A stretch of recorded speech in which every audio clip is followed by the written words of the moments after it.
so much, you may even get tired of winning. Are you expecting a recession this year? I hate to predict things like that. There is a period of transition.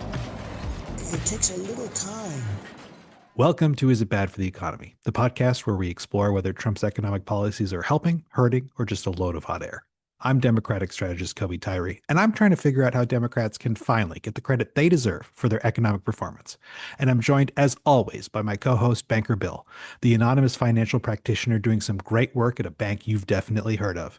And we're also joined by our first ever guest, Wall Street Journal trade and economic policy reporter, Gavin Bade. I know Gavin is a guy who throws a great jazz party and randomly went to high school with my girlfriend, but Banker Bill is a big fan of his reporting and was like, we got to have him on. And not only did Gavin say yes, but as you'll hear, he's actually become a pretty big fan of Banker Bill and of the show. So thank you so much, Gavin. And thank you to all of our loyal listeners who got us this far. Turns out you've been in pretty good company. Folks, I tried to put together a tight outline and keep this conversation out of the weeds. I did not stand a chance. Banker Bill and Gavin got straight into it, so we will too. Enjoy. It's a good time to talk because, we're going to talk tariffs today, and we had some big news on Friday, a news dump, so to speak, of, Trump stepping back from a number of his reciprocal tariffs, exempting, a couple hundred different food and ag products in a bid to address, affordability concerns. So that's some would say a pretty big tacit admission that these tariffs actually have been raising prices for consumers for a while. And I'm just curious to see what's going to happen. We went to the grocery store today. I'm like, okay, are the plantain chips going to be cheaper in 2 months than they are now? Because that was one of the things, bananas, plantains, things like that, they got exempted from these tariffs. So I'll be curious to see what happens. After the COVID inflation shock, you didn't exactly see, corporations rushing to reduce prices when the supply chain issues were resolved. So I don't know if that's going to have its intended effect. But yeah, there's a lot to talk about. Why were the foodstuffs tariff from the beginning? I understand that those tariffs on the foodstuffs went into effect in August. So 2 months later, they pulled them back. So it's not like there was some revelation that we couldn't get this stuff locally. Yeah, I think it's, what is actually going on in their mind. I think, it's just part of a shift away from, they were originally very maximalist with these tariffs, trying to look very tough. And I think over time have realized, oh, this is actually becoming an issue on some of these products that we don't make here. There have always been some people in the administration's orbit, who have called for more of a kind of nuanced approach to this. But I think early in the administration, you had, especially when Howard Lutnick was really involved, the Commerce Secretary he's a very, maximalist kind of personality. And he kept saying no exceptions, no exemptions for anything. And over time, it just, really became clear that, wow, we're actually seeing some price increases here. It's funny because, that sort of, it was an article of faith among some people in the administration for so long that, no, the other country pays the tariff, right?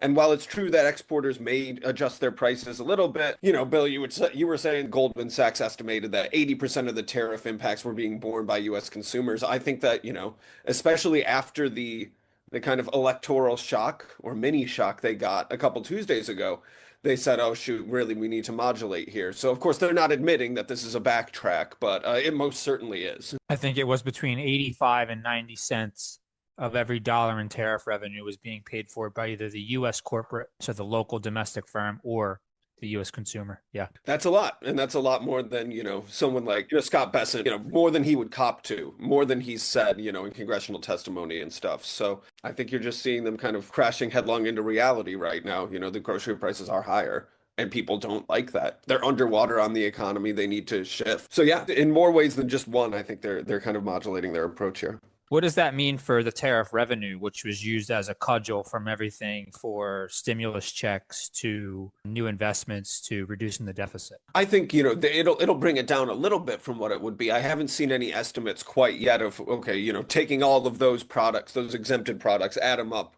and how would that affect revenue? I'm sure we'll see some estimates coming out, early this week. I wouldn't expect that it's going to be too big of a hit.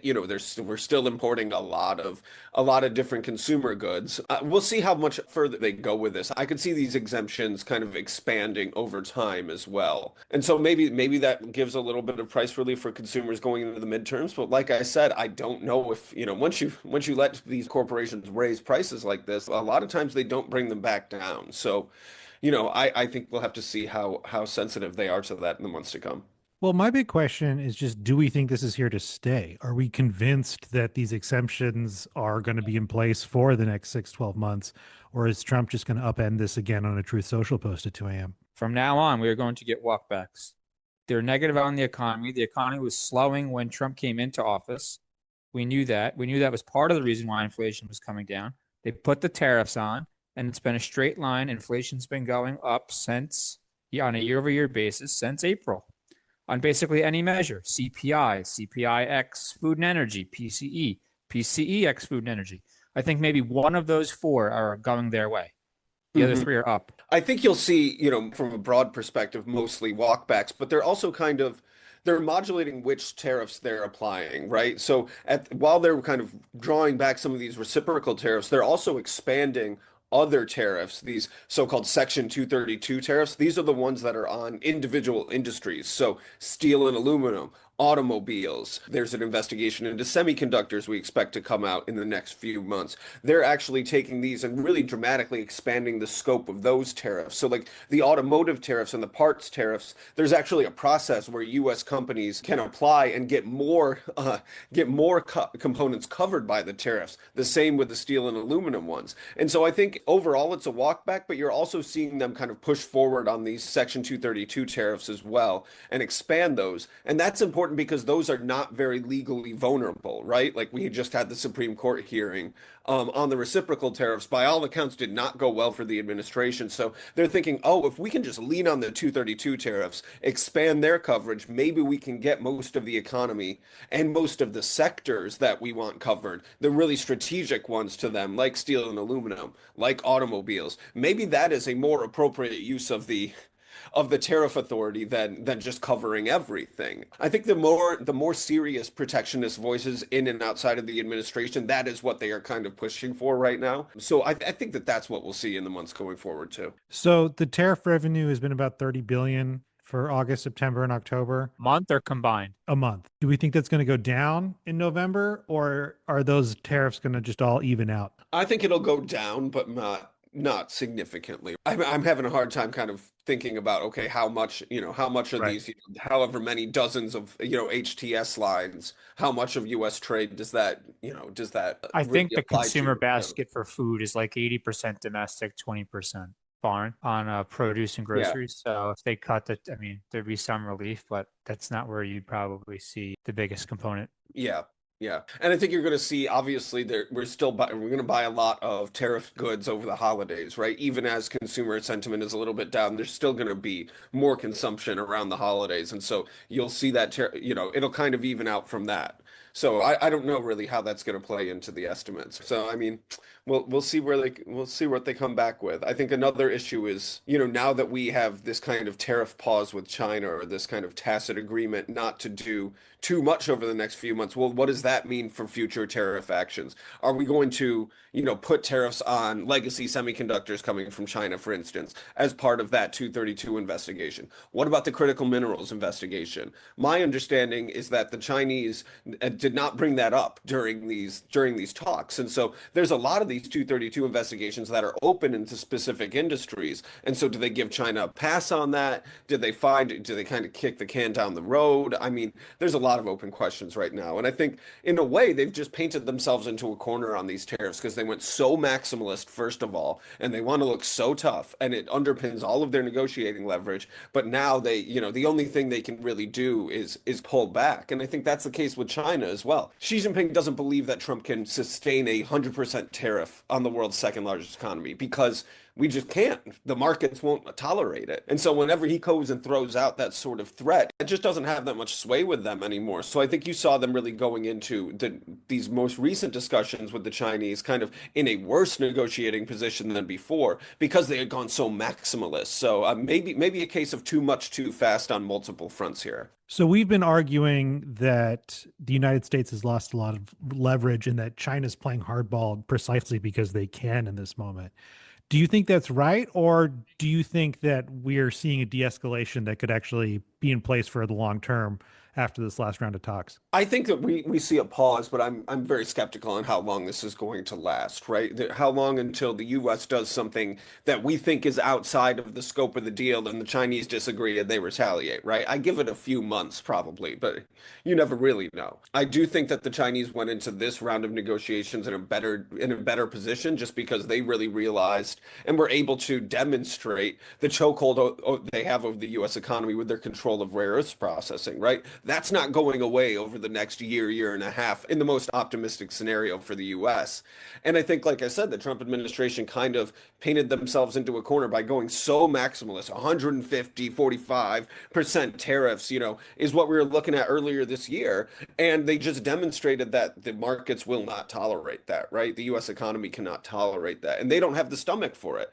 And so, every time they come back with something, the Chinese know they can kind of match us. And it's interesting, talking to like big trade lawyers around the city, you have discussions with a lot of people. And I remember sitting around a big dinner table at one of these salon dinners, and everyone, whether they were Republicans, Democrats, former administration officials from both parties, everyone agreed that China got the best of that deal and got the best of Trump in the last negotiating round. So I think they're struggling on this front. And I think you can tell as well, because as the economy has been getting worse for them, they've been getting more sensitive to any sort of critical reporting on that. So when we reported a story out that said, yeah, the Chinese are really playing hardball, they think they've got Trump where they want him on this, Scott Bessent was so mad and came out to an event the next morning and said, oh, terrible Wall Street Journal this morning. They're taking dictation from the Chinese Communist Party, which is obviously patently ridiculous. But, what do the conservative commentators like to say? Like a kick dog and a holler?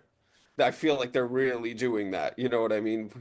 You can see their kind of insecurity on this point. They came after us for possibly reporting on the pasta tariffs that are going to go into place next year if something doesn't change. They were mad about that. So I think they're really. So wait a second. They are taking tariffs off on some goods, coffee, mangoes, bananas, some other stuff for staples that people eat every day. And then you tell me that next year they're going to put on tariffs on Italian spaghetti, Italian pastas. This is part of. And so do you expect 2 months after those go into effect, they'll get rolled back? I think that they will probably intervene in the process before these tariffs go into effect, because this is a separate, like, totally technocratic thing that goes on at the Commerce Department, and they've just gotten into a tiff with the Italian pasta companies and say you're not cooperating with the anti-dumping tariff probe, and so we're going to find you non-cooperative in this case, and we're going to slap these 91% tariffs, 92% tariffs on top of the 15% reciprocal tariff. So predatory dumping of pasta at 90 cents a box. Well, that's what they're saying. Obviously, Gotcha. this is part of a yearly review on these cases that has happened Sure. every year since 1996. And this time they have decided to find these pasta companies uncooperative and basically punish them and, a dozen other suppliers of Italian pasta with these duties. Now, this case We know is what's going on here. Yeah. We know what's going on here. This is just retaliation against the poor performance that the Republicans had with the Italian American community in New Jersey a couple of weeks ago. On the China thing, I want to go back to it for a second. I want to ask you, do you think there's a trade deal even to be had with China, or are they just going to maliciously comply or break the deal or just not abide by what was agreed to from the beginning? That's a good question. I think there is a deal to be done simply because they don't mind buying commodities from us. But I think it'd be a very narrow deal, something akin to the phase one agreement from the first term, right? Like, we're not going to be talking about doing anything about, the regulations of U.S. firms in China. I don't think we're getting to the fundamental rules of their economy. Could we come to deals where they buy U.S. LNG or they buy U.S. soybeans, those very kind of basic level transactions? Sure, I think that benefits both economies. But other than that, I find it very difficult to go beyond and like strike what Trump was calling a phase two deal from the first term, where we really start to bring down some of these trade barriers in China and kind of change the inner workings of their economy. I don't think that's going to happen. I do think the Trump team has been preliminarily successful in doing that with other countries. They are getting some trade barriers reduced that the US has tried to do for years, right? Now, I don't know if any of that's going to stick. None of these are legalized trade agreements. They're all executive agreements. And if the IEEPA tariffs get thrown out in court, it could undermine those deals. The next president could undermine them. So it is all very temporary. But I am trying to give them some credit for where it's due for their, using this leverage with some countries to get some preliminary wins for the US. But again, it's all very tentative. You mentioned the phase one agreement. I think it's that agreement which was signed or agreed to just before the pandemic started in 2020. Yeah. That is now under investigation for China not honoring its commitments. And yes. Based on what I've seen, you can't convince me that China has abided by their agreements. So why should we trust them again? Yeah, I mean, they would say, oh, it's because of COVID that we weren't able to do that. I guess we have to trust them again because we want them to buy our stuff. If you're the Trump administration, you need to trust them again because we need to sell our soybeans somewhere. There was just no other outlet for them. And so it's kind of it's more of a necessity than a desire, I would say, on some of these products, right? And Trump wants to trust them because he likes to do a deal, and he always thinks that he can come back and enforce these deals on the back end. Now that investigation is interesting because we have that it's an open section 301 investigation to China that could, if we find them non-cooperative or non-compliant with this deal, that could result in tariffs on China as well. But as part of this deal, we wrote in a provision saying, we will basically kick the can down the road on this investigation, and we will continue negotiating with you until, at least for the next year. So I don't expect any tariffs coming out of that Section 301 for a few months here, just because that, I think, has been part of the agreement with the Chinese. We'll put that on hold while we, if you buy all these soybeans from us and we can continue talking, then maybe we won't hit you with those tariffs. But again, nothing is permanent in these things. So I have no faith they'll live up to any of their commitments because they've shown under precedent no ability to do so themselves. They haven't on anything. They can blame COVID all they want. COVID was 5 years ago. They were slow on the 2017 through 2020 phases as well. And now you're telling me what? They're going to buy our soybeans again, but not as much? We should be finding a new market for the soybeans. Banker Bill obviously is a strong proponent of this idea that the United States, in essence, needs to get NATO together, needs to get the whole world together, needs to form a trade alliance that's able to crack down and bully on China to get them to follow the rules. But we've been talking about that for so long now, and it feels like it's so distant based on the current trade policy. I kind of want to ask both of you guys, what is the best case scenario at this moment? Is it that we go and have that incredible alliance building and the entire world teams up and makes China follow the rules? Or is it that we just stop all of this trade war nonsense and go back to the status quo because that was mostly fine? The best case? Yeah. Depends what you think would be the best is. At this point, for me, I think the most likely outcome is, given the recent rollbacks, further rollbacks of tariffs. And ultimately, China is now playing from a maximalist position where they want to go back to the way things were at 2016 and before that. And so where we end up is a situation wherein the U.S. rolls back a bunch of tariffs, finds a way to save face and have some credibility and PR, but there is no real agreement. It's back to where we were in 2016, and China is shown as the premier trade negotiator on the world stage. They already have the #1 trade relationship with 140 odd countries. So, they have the chips. They've decoupled from us on the soybeans. They still have all their incredible exports to the rest of the world. It really does feel like they're winning.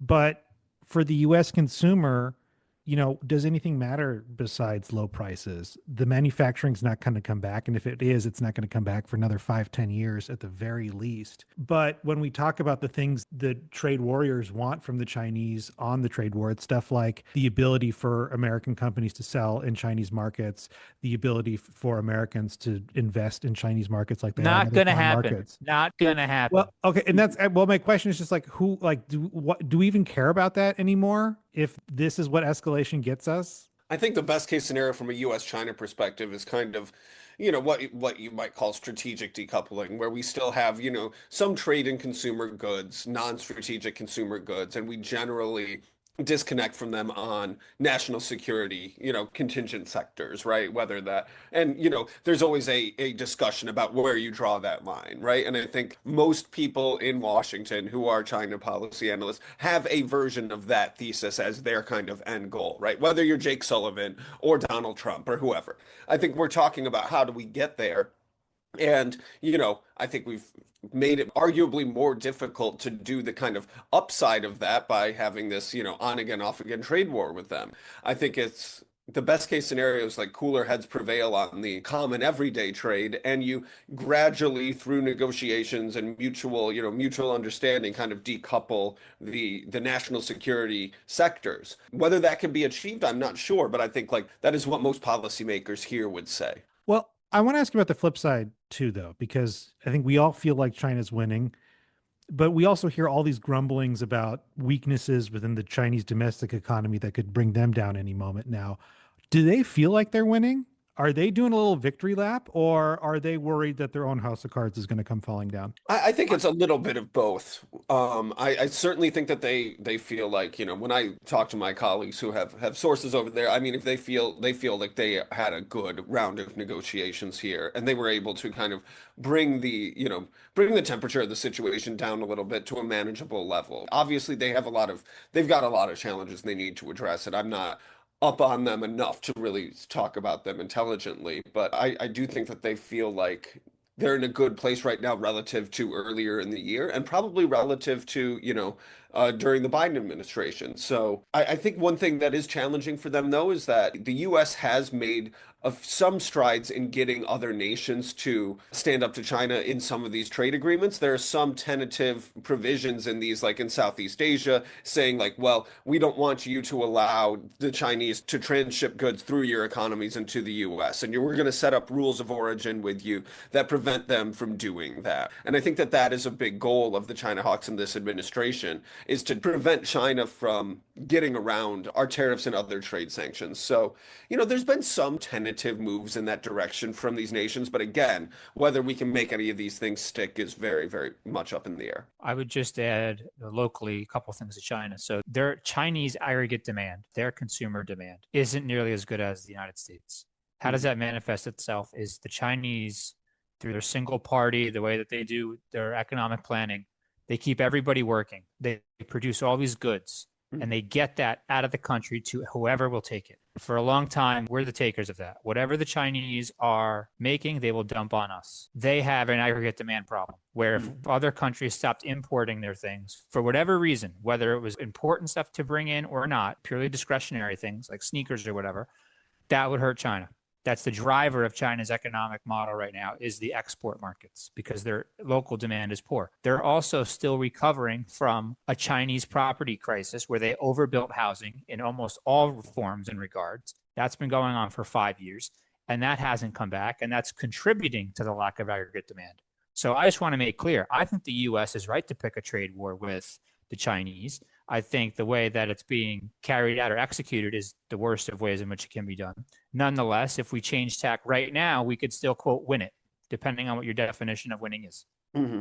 And I guess, yeah, I think that's exactly right. And I think what the administration has been trying to do is combat some of the outlets for that economic dumping, right? And trying to get Europe, Canada, Mexico to raise tariffs on China as well, or to open investigations into some of these sectors, like their electric vehicle sector. And I think that if you can ring fence the Chinese economy and prevent them from dumping their goods on many of these big consumer economies, then maybe you can really weaken them structurally over the long term. I think the Chinese are always looking at ways to get around this as well in different ways, right? Like I was in Ohio just this past week looking at this Chinese glass company, Fuyao, that set up a bunch of manufacturing facilities in the United States. And they are, allegedly using Chinese nationals to come in and undercut all of the US-based glass production for the automotive industry, for architectural glass, stuff like that. And they're expanding like gangbusters. So that's the question of what you would call internal dumping, them setting up a factory in another country or in this country. And so this is illegal labor working in a US factory to sell glass. Yeah. Right. And these people aren't here legally. Wow. So I mean, there's a lot of it's like a 3,000 person plant. There's a lot of Americans there as well, but there was a big immigration raid last year. There's a money laundering investigation. They were raided this year. So something seems to be going on in Dayton with this company. And they've got, just really expanding their market share in the US, taking it away from other companies here. And so there's a lot of consternation in Ohio and other states about it, and then kind of bubbling up in Washington as well. So they will find ways to get around these trade moves that we do as well. I think it's important. That's why they should be exacting Yeah. and not in this multifaceted, hard to comply way, even if that ultimately means something that is reductionist or regressive. As we've discussed, you've made probably some people's head spins. 302, 301, 232, this section, that section, 90 odd pages, new pages of exemptions. I'm sorry. I still can't believe that the Chinese are using cobbler elves against us in the trade war. Yeah. You mean like they have like they come in the dead of night, a factory pops up, they're bringing in Chinese workers illegally, they're building a whole bunch of stuff, selling it, and then before anybody notices, presumably they've either closed up shop or figured out a way to make it legitimate. Well, yeah, no, I mean, it's not exactly cobbler. This factory that I was looking at is actually the subject of that documentary American Factory that the Obama production company put on. They took over this big old GM Shutter GM facility. Bunch of tax exemptions from, incentives from the state. You got Sherrod Brown there and the Republican governor there. They have the big opening. But yeah, there's been some really interesting reporting of, okay, busloads of Chinese workers coming into a separate entrance at the factory. There was a big immigration raid. I talked to a security guard there who said, oh yeah, they would take in hundreds of Chinese workers each and every day. Some of them are like the ownership of the plant, but also a lot of manual workers as well. I should specify all of this is alleged. There appears to be multiple criminal investigations open here. I don't know where DOJ and DHS are at in like looking at this immigration case, but a lot of people would say there's something fishy going on there. It's the way the American economy works sometimes, right? It's Hyundai, but actually evil and bad, unlike the Hyundai raid.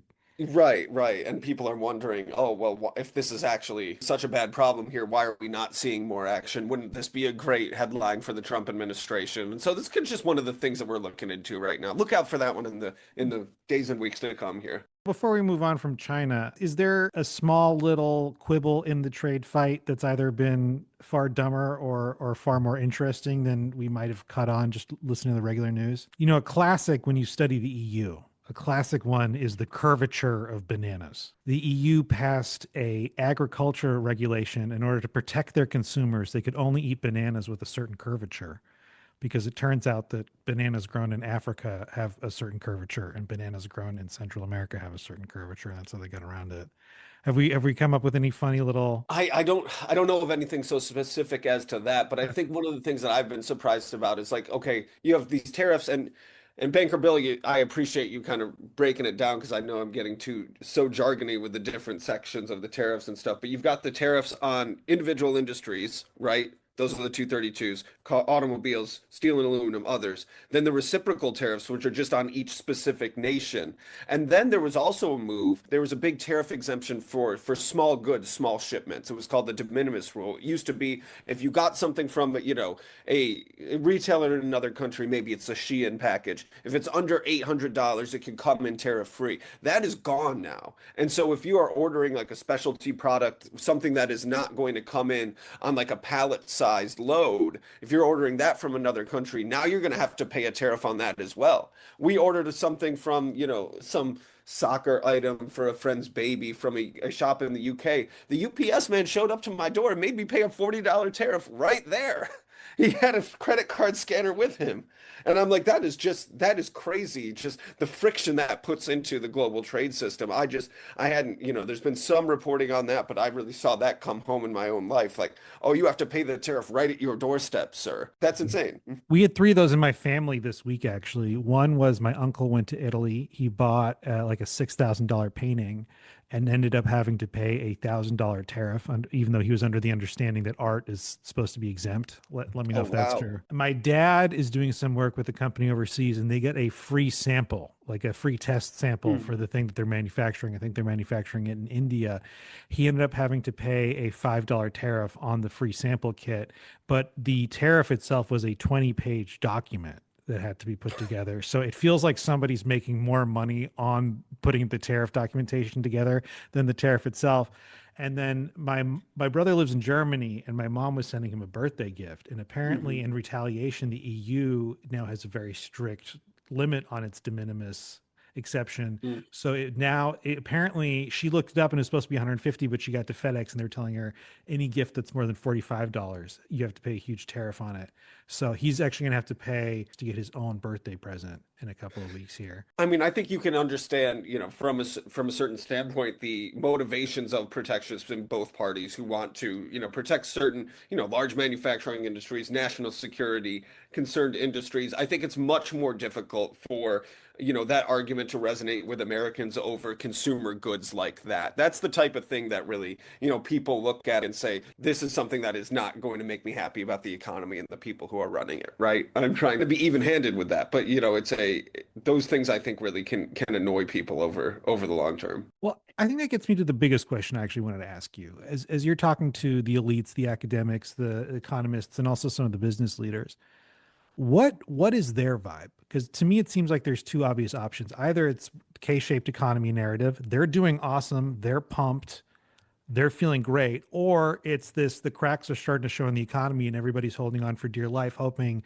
that Trump comes to his senses, the economy comes to his senses, and this awkward moment ends. What's the vibe? Is it they're doing great and they wish folks at the bottom wouldn't get so upset? Or is it that they're kind of holding on for dear life, hoping that this chaos rolls over? Yeah, like anything, I think it kind of depends on which segment of the elite you're asking, right? Like, I think the Trumpian segment in DC is still, by and large, very bullish about the economy, right? The stock market's going up. Oh, once these tariffs ripple through the economy and once we get rates down a little bit, you'll see more investment start to happen and we're going to really be roaring then. I see that among a lot of more corporate executives and Chamber of Commerce types, like the Dayton Chamber of Commerce chair when I was in Ohio this week, for instance, very bullish on the economy, says, oh, my manufacturers, everyone's hiring, people are planning new investments. We just got to get those rates down a little bit. Some of the stuff in the big, beautiful bill is going to help us as well. And we're going to really be investing and going, right? I see that among that class of people, the MAGA business owners, maybe petty bourgeois people, right?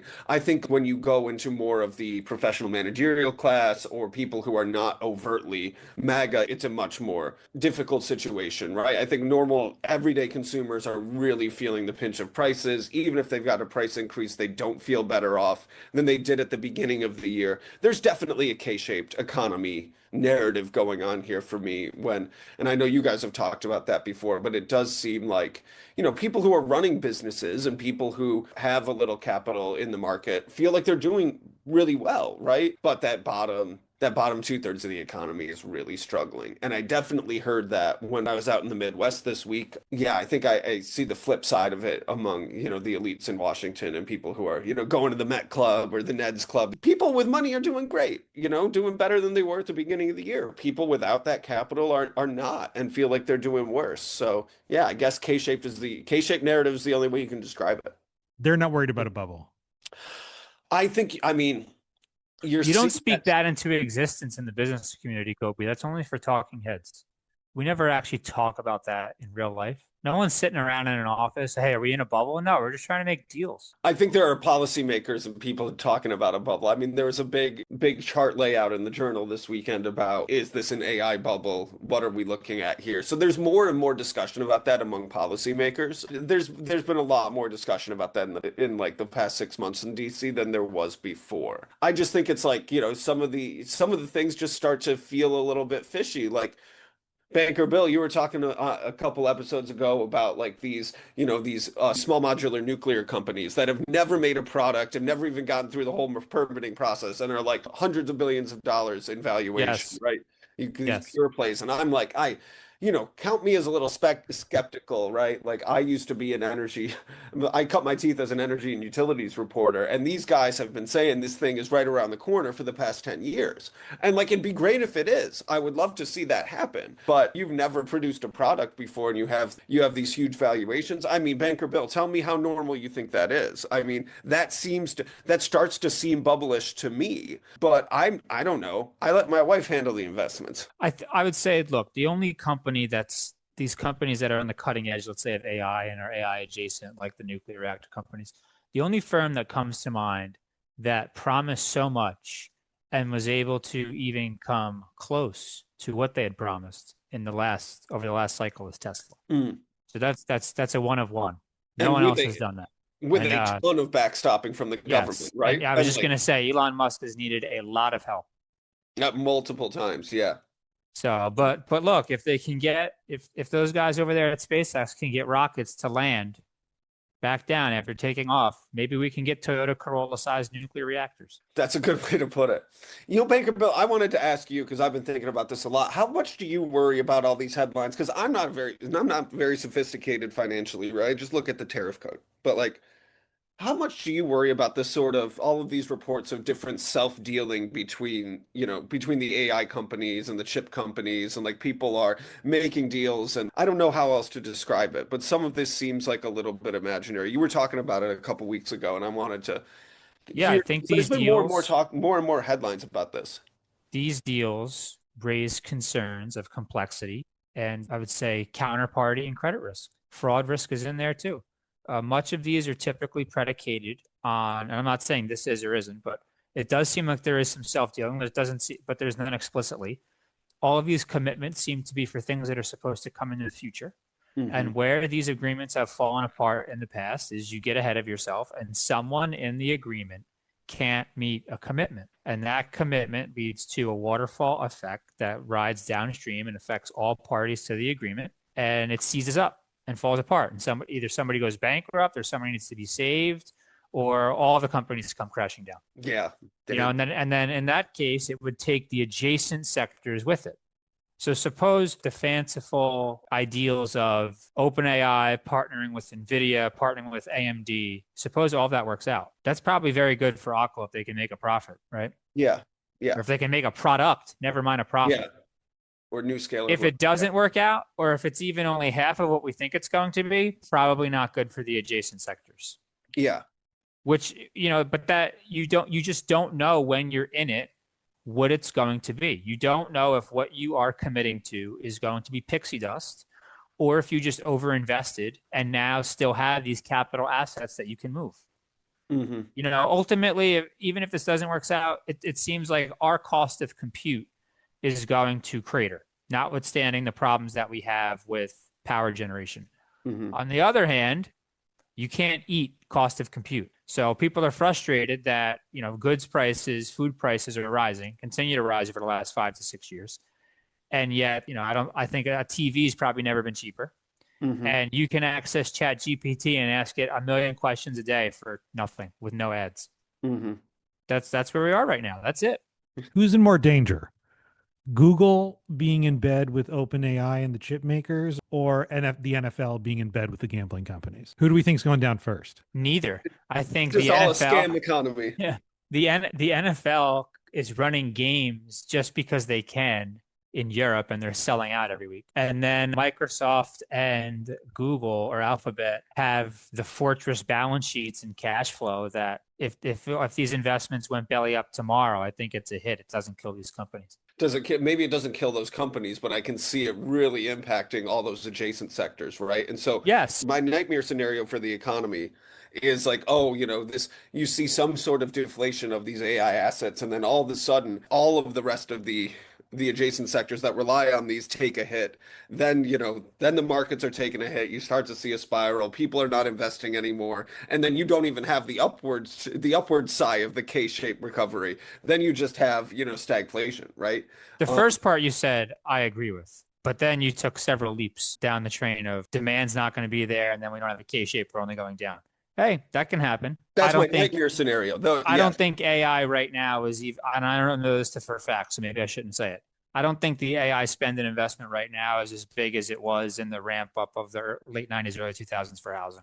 Okay. Too much of the American economy then was predicated on housing. That had a major effect. And if I'm using that as my proxy, I don't think we're there yet for it to have such a big impact. I think more likely, if it didn't work out, which is an if, would be something more akin to .com crash, where that really affected people who had stocks and equity holders. So I suppose that answers my question. but no, I mean, about how much is this talked about at work with the headlines?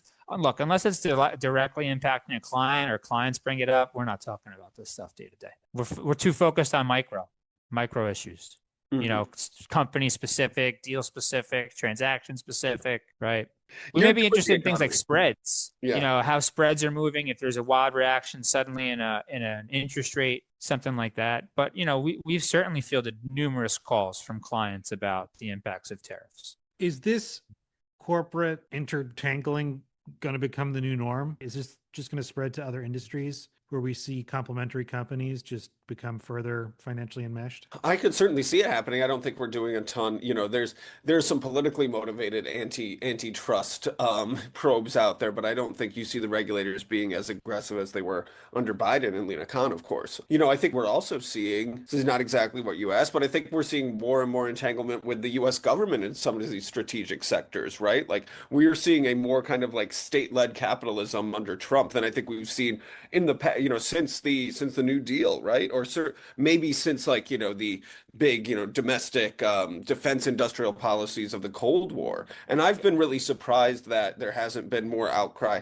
I guess I shouldn't say surprised. One might think that there would have been more outcry from traditional Republican types on the U.S. taking, you know, a stake in a critical minerals company or saying it's going to take a stake in Intel. I think there would have been a military coup if President Bernie Sanders tried to do that. I say that tongue in cheek, but you know, that those are big conceptual changes in how the U.S. government is being involved in the economy. And I think we're going to see that expand as well, no matter who is president in 2028. I think you didn't get the reaction you thought you would from the business community because it is what you alluded to with Bernie Sanders and Trump. We all think that with Trump, if we just get in the room with him, we can negotiate a deal. With Bernie Sanders, I don't think we'd have that. Yeah. That premise going in. He's and more so, you know, you go into these things with the tariffs and whatnot, and you know, we all know that they're bullshit in the business community. Come on.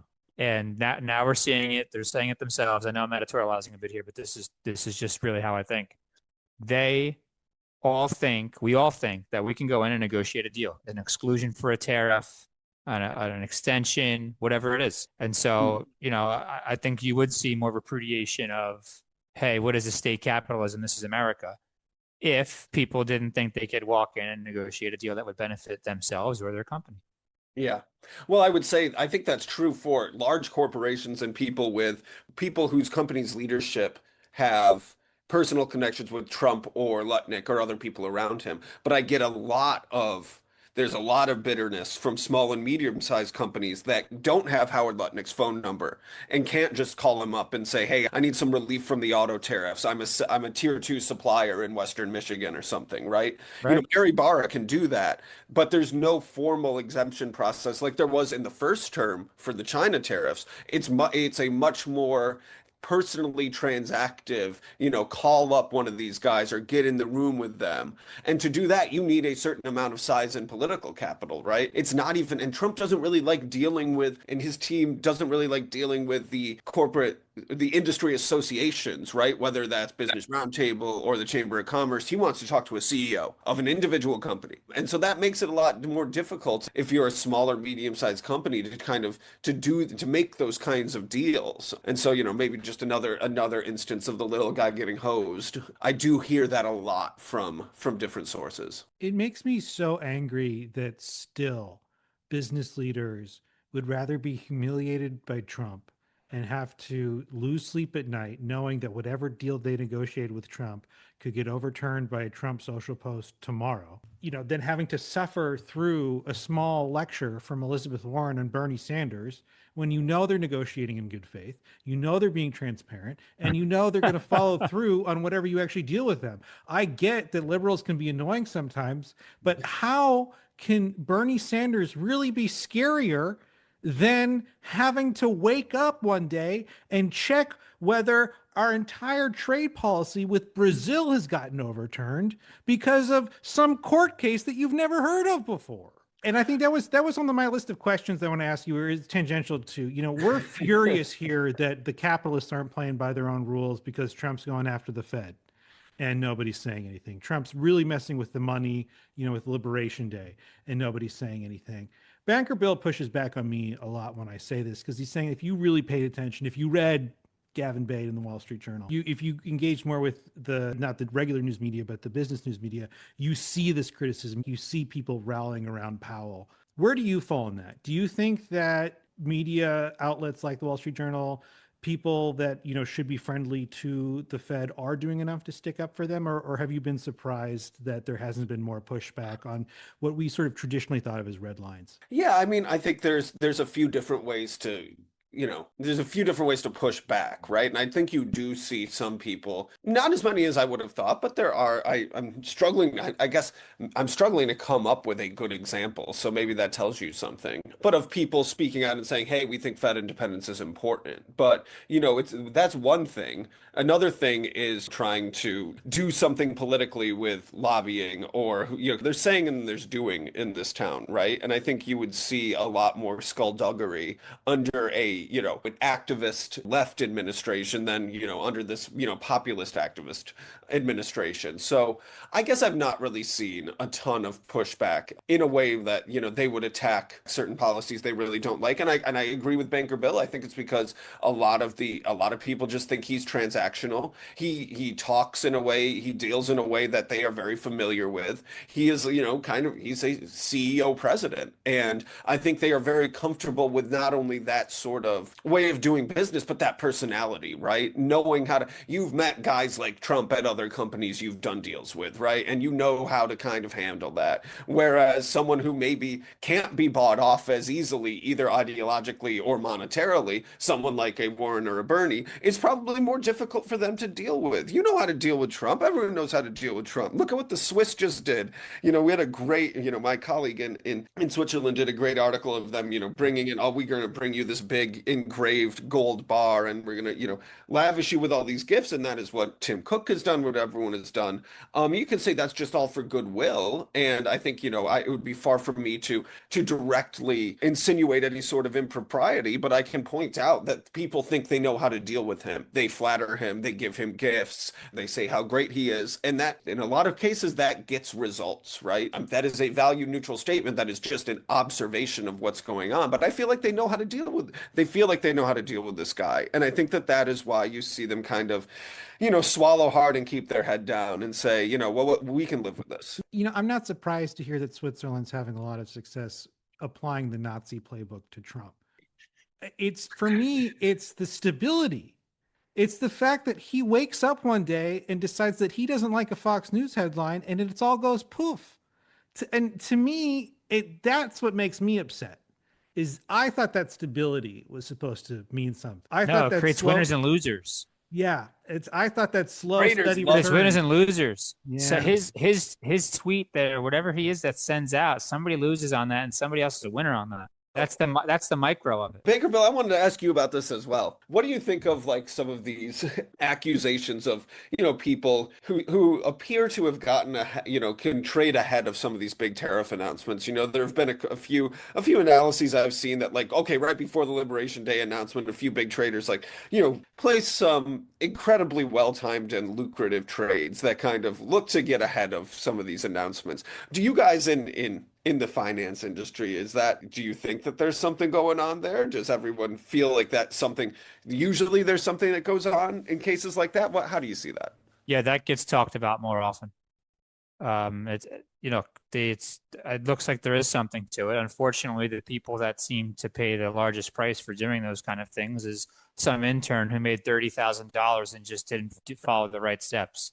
He didn't go buy a burner phone or create an account in the Cayman Islands. What he did was he went and called his friend, and he just didn't know how to do it right. And unfortunately, it's very hard to bring those cases, and the conviction rate, I don't know that it's particularly high on those cases.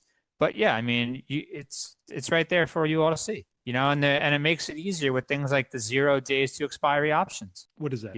I don't know what that is. It is so for years and years, consider an option. You can have an option that's 2 years out. You can have an option that's a year out. You can have an option that's 6 months out. We have options now that expire the same day. So these are just lotto tickets. And the 0 DTE options, as I understand it, these basically daily lotto tickets are what trade the most volume on a daily basis now. Not the actual shares of stock, not options further out along a curve.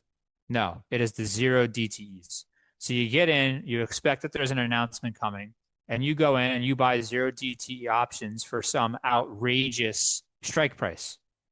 Because let's say whatever you're picking, it's going to move the market or some stock 50%, right? You make a bundle, you exit the same day, and that's it.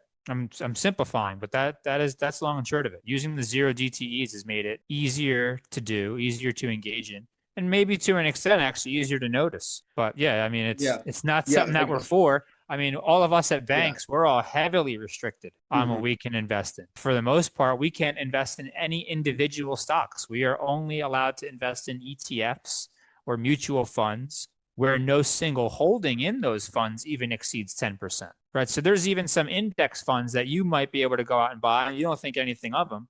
But because a single holding in the index is, say, NVIDIA is 10% of some ETF or 15% of some ETF, if I were to go and buy that, I would get compliance on me. Versus, you go get in and out at 9:30 in the morning on a tariff announcement, and by 10:30 you've closed your position and made millions. Couldn't be me. If it's not banks, then who's doing that? I mean, to explain the kind of architecture of that. They're individuals. It could be anybody. Yeah. It could be something as salacious as somebody trading from within the White House. It could be somebody in a basement in Taiwan. It could be somebody on a balcony in Thailand. You don't know who knows what and when.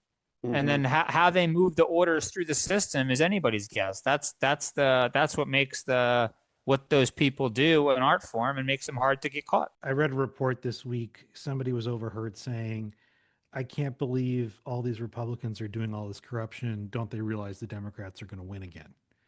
And I think when it comes to the senators using the shutdown reopening to sue the DOJ, are we talking about Kristi Noem funneling money through different ad agencies? That stuff, theoretically, if there is a political will, I could see us going through and persecuting all that. I could see us going through and prosecuting all that. Yeah.